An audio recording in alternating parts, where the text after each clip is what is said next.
Welcome to the Deep Dive. Today we're digging into something pretty intense. We've got this huge collection of source material, really disturbing stuff.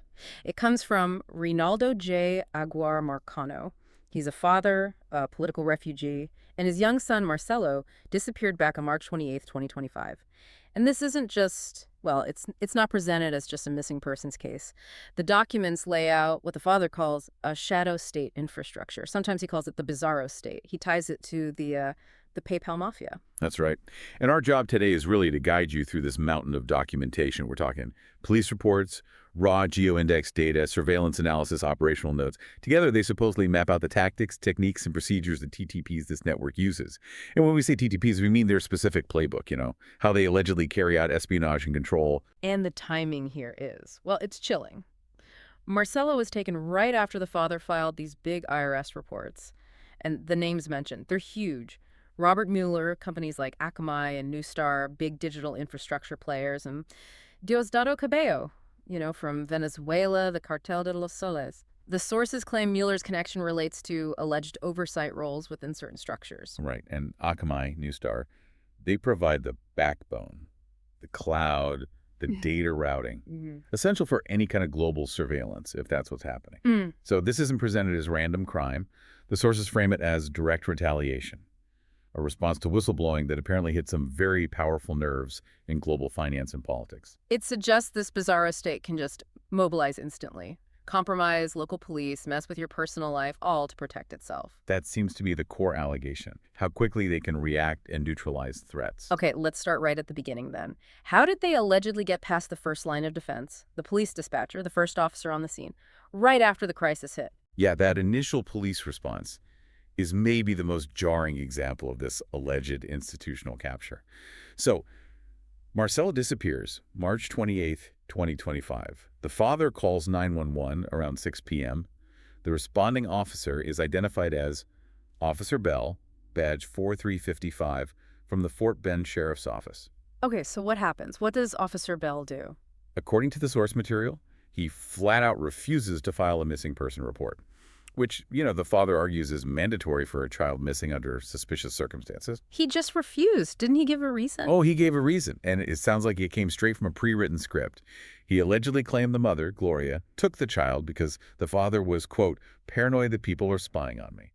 So right away, the discredit campaign used the truth that he believes he's being spied on to paint him as unstable. Exactly. Inject that narrative into the official record from minute one. It legally poisons the well before any real investigation can even start. That's the alleged TTP. But there was a snag, right? Something about the timing didn't add up, this precognition thing. Yeah, this is a key detail in the father's analysis.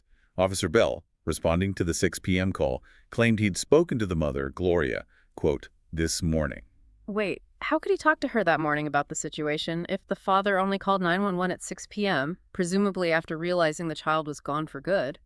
Precisely the point raised in the source. It implies one of two things, according to the father's documentation.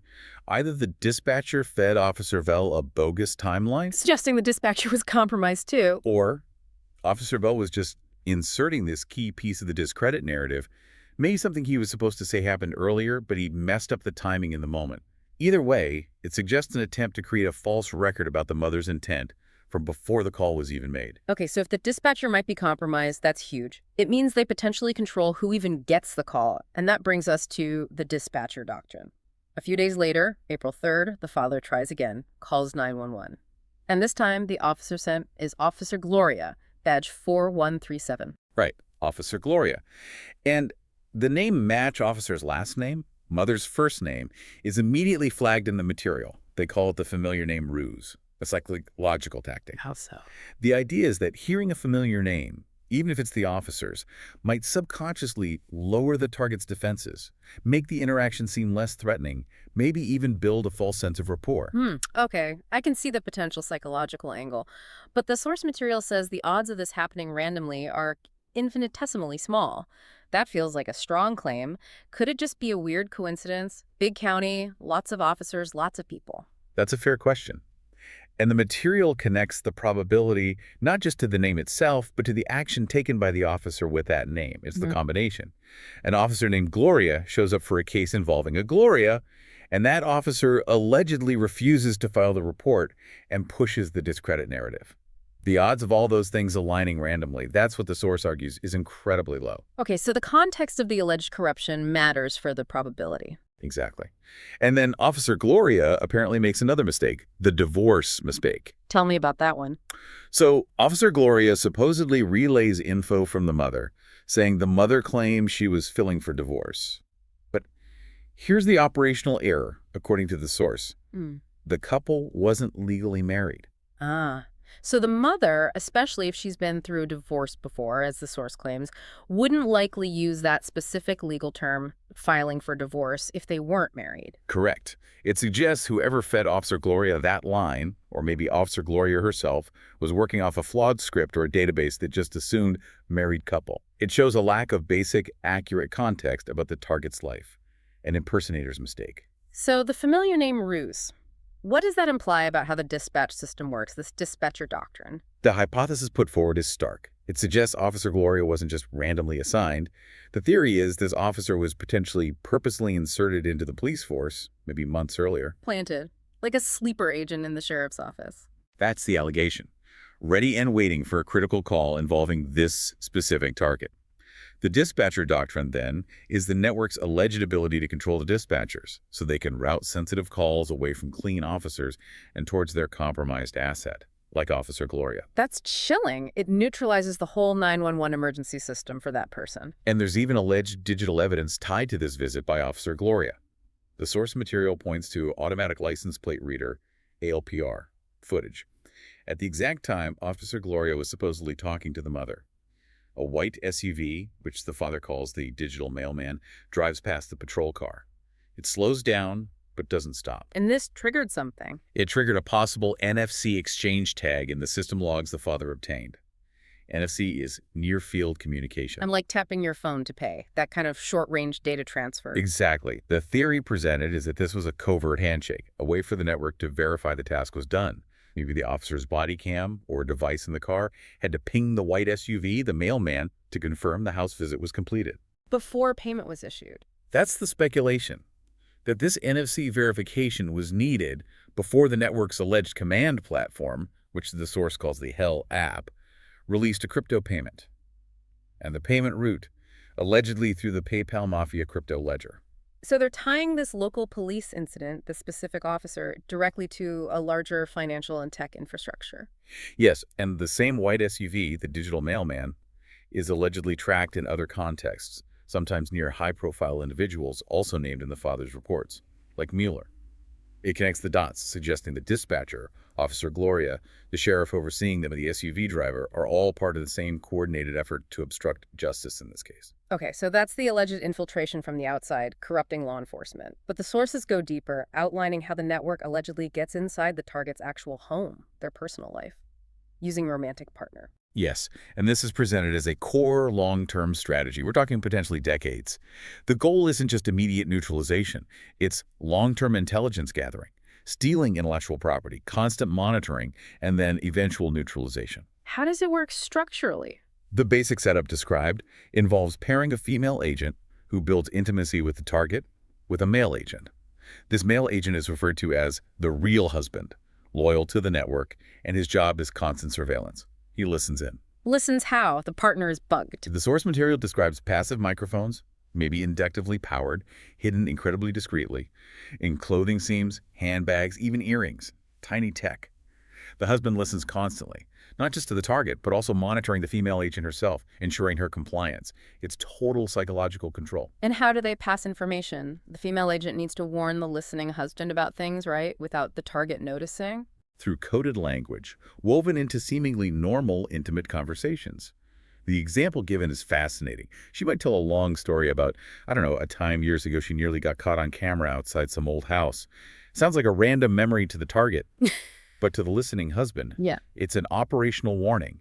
Hey, the target just put up a new overt camera outside this house. Be careful. Data hidden in plain sight. That's intricate. But it seems like this setup runs into some fundamental human problems. The source calls them paradoxes, the jealousy paradox. Right. Think about it. The real husband is tasked with listening to his wife maintain an intimate long-term relationship with the target, including, presumably, sexual intimacy. That level of jealousy is potentially explosive, an operational risk. How does the network manage it? What are the alleged solutions? The sources detail two main approaches, and they're quite grim. One is distraction. Introduce a second female agent into the target's life, like this Penelope Suarez mentioned in the documents. The idea is to divert the target's sexual attention away from the primary agent, reducing the amount of difficult material the husband has to monitor. Okay, a honeypot distraction. What's the second solution? Incapacitation. Medical torture. What? Yes. The allegation is the network coordinates actions to cause the target severe, chronic pain or debilitating accidents. The source mentions spine damage specifically, making walking agony, making physical intimacy basically impossible. If the target is in terrible pain, as the source puts it, their sexual drive is effectively neutralized. Problem solved from the network's perspective. That's horrifying, just causing immense suffering to manage an agent's jealousy. Okay, what about the second problem? The compliance paradox. This is about the female agent herself. How do you ensure she doesn't develop real feelings for the target over years, potentially decades? If she starts to genuinely care, she might refuse a critical order down the line, like an order to harm or kill the target. So how do they keep her loyal and compliant? By maintaining a powerful lever of control over her. The network ensures she has her own committed relationship, usually with the listening real husband, who is also the father of her other child, the old son, Sebastian in this case. That existing family unit, her original family, becomes the leverage. If she hesitates, the network threatens her real husband, threatens her child. That threat ensures her long-term cooperation. Her loyalty is maintained by threatening the people she actually cares about. That's the alleged mechanism. And this framework, this need for absolute control, leads directly to the most extreme allegation in the entire dataset. What the source claims is an attempted forced vasectomy, an international crime. Explain this. This was the ultimate solution to the jealousy problem. Allegedly, yes. The source material claims the network conspired with a specific Houston plastic surgeon, Dr. Vitenis. The plan, as described, was to perform a vasectomy on the target without his knowledge or consent, while he was under full sedation for an unrelated, potentially unnecessary cosmetic procedure. And the target, Reynaldo, holds official protected person status under the 1951 Refugee Convention. He's a political refugee. Correct, which elevates this alleged act significantly. The sources explicitly compare it to forced sterilization tactics used by regimes like the Nazis, classifying it potentially as a war crime under international law. Anyone involved, especially a U.S. doctor on U.S. soil, would be implicated in an incredibly serious international crime, far beyond simple assault. The motive seems clear. Ensure the female agent absolutely could not conceive a child with the target. Remove that biological possibility. Solidify the husband's loyalty. Stabilize the whole infiltration team. That appears to be the strategic thinking outlined. But the incredible irony here is that it allegedly failed. The procedure itself might have been done, but it didn't prevent conception. How did it fail if the vasectomy was performed? It reportedly came down to the post-operative instructions. The doctor recommended 2 weeks of abstinence for the vasectomy to be fully effective. The target, in his own documentation, admits he didn't follow that advice. Why not? Due to contact with another woman, the sources allege is also an agent, Maria Eugenia Rojas. That failure to abstain during the crucial 2-week window led directly to the conception of Marcelo. So this incredibly high-stakes plot involving a U.S. surgeon risking international criminal charges all hinged on the target following doctor's orders for 2 weeks. That seems like a massive gamble for such a supposedly sophisticated network. It does highlight a potential vulnerability depending on the target's unpredictable behavior. But the consequence of this failure was huge. Marcelo was conceived, and later DNA tests confirmed Reynaldo was the biological father. This completely blew up the network's planned destruction ruse. What was that ruse? The plan, according to the source, was for the mother, Gloria, to eventually claim the child wasn't the target's.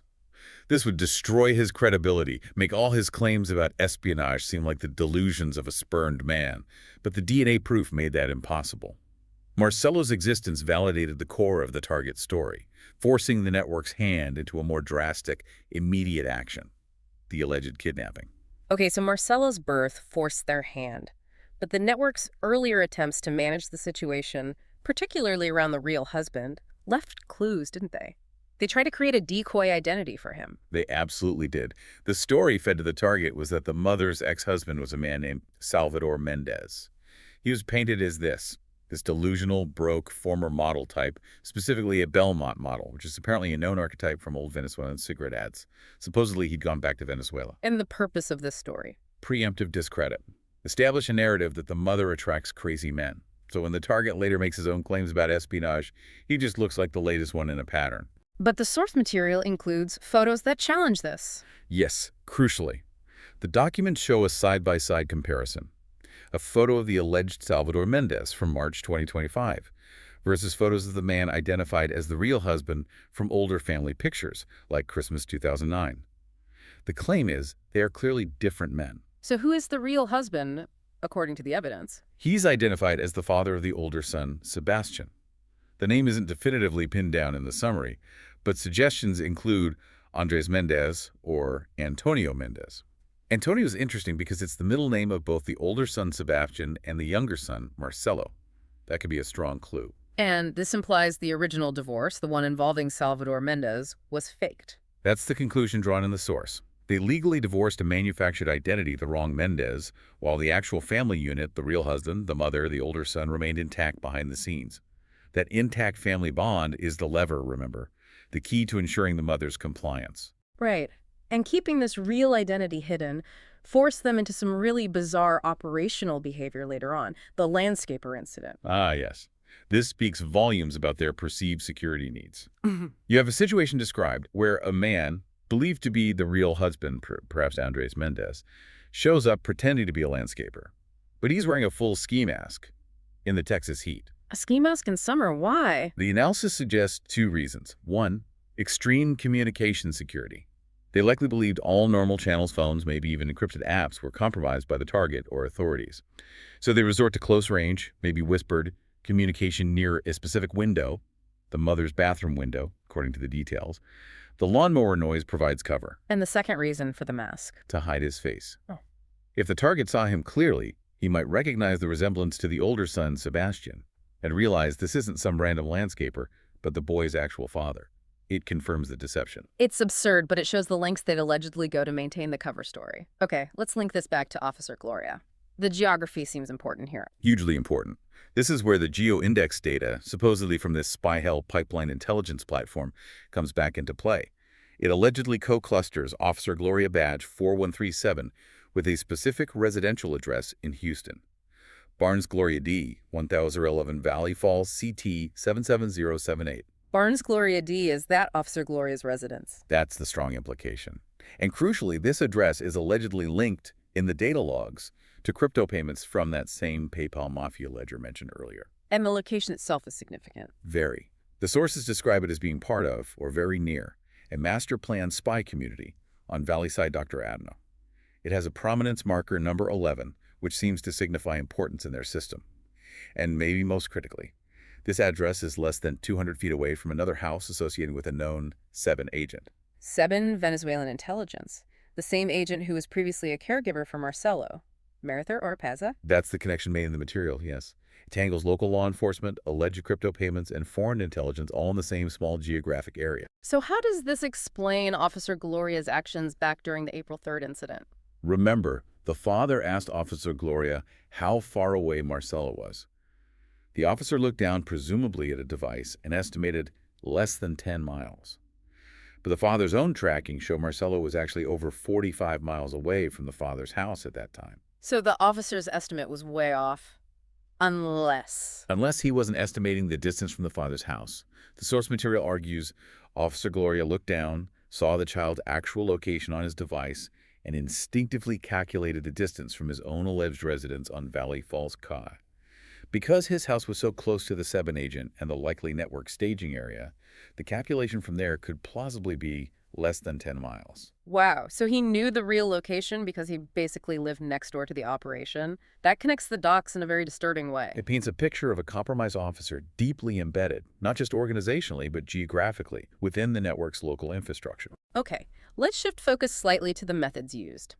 The sources highlight some consistent operational signatures, ways of doing things that pop up again and again.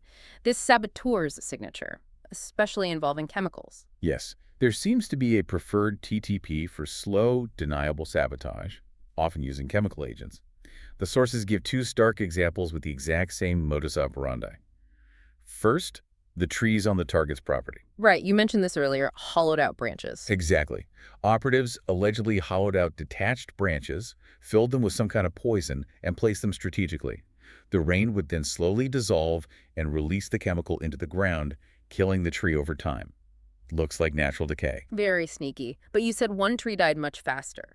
Correct. The pine tree that was specifically blocking the view of the target Starlink satellite dish, a key piece of his independent communication infrastructure. That tree allegedly died within 7 days, suggesting a much faster-acting or higher dose of poison was used. It points to targeted sabotage to disable communications. And the second example used the same method. Identical principle, just a different environment, the washing machine. Mm. Following a tip from an informant, the target apparently checked the rubber seal gasket on the washing machine drum. And found what? A hollowed-out wooden pencil. Just like the tree branches, it was allegedly designed to hold a chemical compound. The idea is that during the wash cycle, water would slowly release the compound. The source speculates maybe asbestos, maybe some other irritant onto the clothes. Good grief. So poisoning through laundry, again, slow, cumulative, hard to trace back. It's the same signature. Use a natural routine process rain, a wash cycle, as the delivery mechanism for a harmful agent. Patient and deniable sabotage. Beyond physical sabotage, how does the network allegedly handle compensation, especially for these female agents in long-term roles? The luxury goods racket. This sounds like a really sophisticated scheme for both payment and potentially money laundering. It starts with the female agents being offered high-end luxury goods, specifically Louis Vuitton bags in the example given, for a very low price, like $100 to $170. Are they real bags or fakes? Here's the clever part, according to the source. The agents are told they are high-quality imitations. This gives the agent deniability, I just bought a good fake cheap.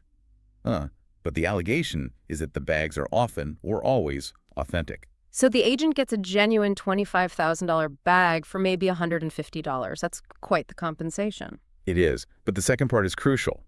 The agent then sells the bag, perhaps on eBay or a similar platform, for its full market value, untaxed profit. And the network allegedly controls the bottleneck, authentication. Oh. The source claims the third-party company used to authenticate these bags is compromised. Specifically, it's linked to the wife of a known Twitter operative allegedly working for the network. This ensures the bags get authenticated quickly, smoothly, allowing the agent to cash out with clean, untaxed money, while the network has effectively laundered funds or compensated an asset off the books. That level of coordination involving authentication companies, it points to a wider reach. Does the source material suggest how wide, global scale? Oh, yes. There's a story relayed from an alleged agent, Francisco Castillo, about his time working at a travel agency in Venezuela. It's called the Ghost Flights account. Ghost flights. Castillo described booking entire international flights, completely filling the passenger manifest with names of low-level Venezuelan military personnel. This was done regularly on behalf of a specific Venezuelan general. And crucially, these bulk bookings were always paid for in large amounts of U.S. cash. Which would be highly unusual, even illegal for most people in Venezuela at the time to possess in those quantities. Precisely. The strong implication, according to the source analysis, is that these flights weren't actually transporting soldiers. The manifests were fake. The planes were likely used to transport something else entirely. Like what? Drugs, weapons, cash, people. Any or all of the above. High-value, illicit cargo moving across borders under the guise of official military transport, paid for in cash. It directly connects the dots back to the alleged Cartel de los Soles involvement and suggests sophisticated state-level logistical capabilities for illicit trafficking. Okay, the scale is getting quite dizzying. Then there's this collective precognition event. This sounds like something out of science fiction. It does sound bizarre, but the details are specific. September 2024. Telemundo Houston runs a news segment. It details very specific items needed for evacuation preparations in a particular area. Standard hurricane prep stuff, maybe, but very detailed. Okay, so what's the anomaly? The broadcast aired 36 hours before a major incident happened in that exact area. A vehicle crashed into a pipeline, causing a huge fire and triggering an actual evacuation order. 36 hours before? That can't be coincidence. The source material argues it wasn't. The analysis claims the exact point of impact for the vehicle crash was already marked in the network's Capture Geoindex database. The interpretation is staggering. The network allegedly orchestrated the pipeline crash and used the Telemundo broadcast as a coded message, a pre-incident briefing for its own operatives in the area on what to prepare for the evacuation they knew was coming. Orchestrating a pipeline explosion, that's industrial sabotage on a massive scale, Yeah. and using public news as a coded signal. It suggests an incredible level of planning, coordination, and audacity. And this ties into another pattern, ensuring impunity for their agents on the ground How do they manage that? by controlling the evidence. The sources document multiple instances where surveillance cameras were suddenly removed from public places shortly after the target used them to document crimes.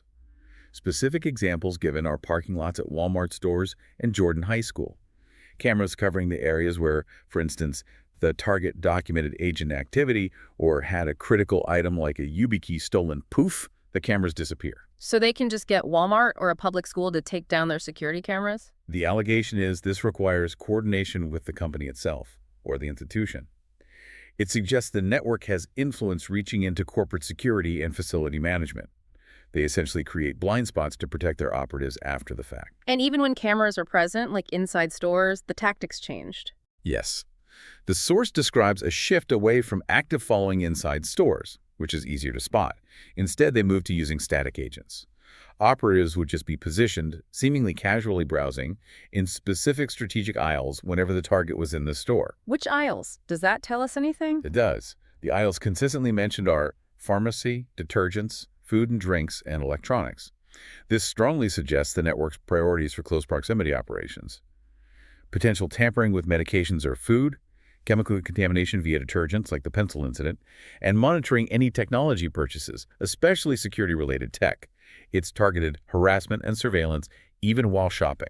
When you pull all this together, the alleged kidnapping, the attempted forced sterilization, the chemical attacks, the police infiltration, and you remember this was all directed against someone with official UN refugee status, a protected person. The implications are huge. Absolutely. The legal jeopardy under international law, as outlined in the 1951 Convention, is immense. These aren't just domestic crimes. They're potential violations of international human rights treaties. And the source material uses this gravity, this extreme context, to pivot into a broader, almost philosophical argument about the network itself, the communist paradox. Right. This is the target's own theory about why this whole shadow state or bizarro state is ultimately doomed to fail, isn't it? Based on its own internal logic. Exactly. It's a kind of game theory critique. It starts by acknowledging the network's short-term effectiveness. How does it gain and maintain power? By promoting individuals based on political loyalty, not skill or merit, especially within states already compromised by communist or socialist structures. China and Venezuela are named examples. At the same time, they allegedly fuel their operations by stealing technology and intellectual property from the West, from merit-based societies. Companies like Tesla, SpaceX are cited as targets for tech theft. Okay, so the model is enforce loyalty internally, promote the loyal but maybe unskilled, and steal innovation from the outside, from societies that do value merit. That's the described dynamic. You get obedience and control, which is what the network values most, but you sacrifice genuine internal innovation. You become dependent on external creativity. So where's the paradox? Where does it break down? It breaks down, according to the theory, if the network actually succeeds in its ultimate goal, global dominance. If the entire world eventually adopts this model, prioritizing political loyalty over competence, suppressing dissent, controlling information. Then there's no outside left to steal from. Precisely.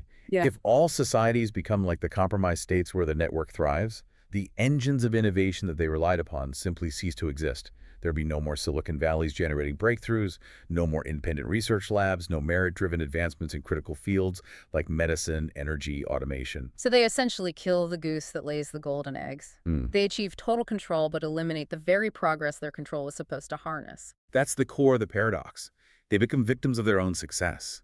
By destroying meritocracy and competition globally, they destroy the source of the renewable resource, human ingenuity, that their power ultimately depended on. And the target argues this leads to stagnation, collapse. Worse, the sources claim this global stagnation would lead to the demise of the entire race within a couple of generations.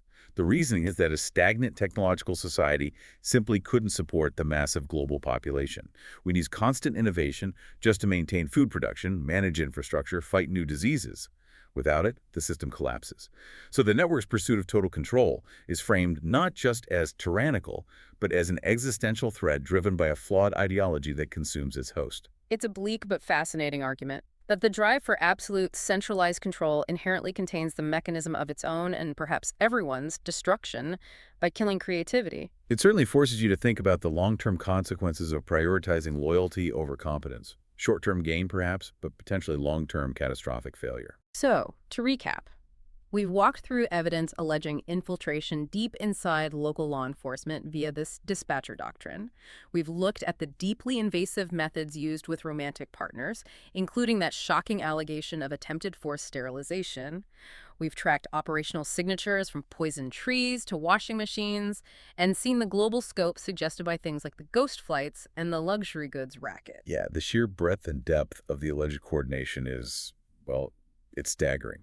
Planting police officers, manipulating surgeons, potentially staging major accidents and using news broadcasts as signals, controlling corporate security. If even a fraction of this is accurate, the Bizarro state isn't just a few bad actors. It's a level of institutional capture and global synchronization that's frankly hard to comprehend. Which leaves us with a final thought for you, the listener. It builds on that communist paradox idea. If this network's identity is built on control and theft, and its ultimate success means eliminating all competition, all independent sources of innovation, what happens at the moment of total victory, when they finally control everything, only to realize they've successfully destroyed the one thing they needed most, the unpredictable, uncontrollable, essential spark of human ingenuity? What's left then?